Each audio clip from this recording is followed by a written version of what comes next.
Hello বন্ধুরা, আজকে আমি আপনাদের সামনে চটপটি মটর মাখানি দেখাবো। তার জন্য এই যে আমি মটর নিয়েছি, সেদ্ধ মটর, ওই ঘুগনি করে সেই মটর সেদ্ধ করা নিয়েছি। যেন এমনভাবে সেদ্ধ করতে হবে যেন গোটা গোটা থাকে, অথচ সেদ্ধ হবে। আর আলু সেদ্ধ ছোটো ছোটো করে কেটে নিয়েছি, টমেটো কুচি, পেঁয়াজ কুচি, লঙ্কা কুচি, ধনেপাতা কুচি, একটু লেবু নিয়েছি।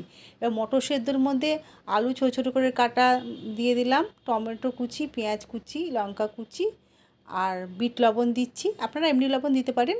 আর এর মধ্যে চাট মশলা দিচ্ছি, আর জিরে ভেজে রেখেছি, সেই ভাজা জিরে গুঁড়ো এবার ছড়িয়ে দেবো।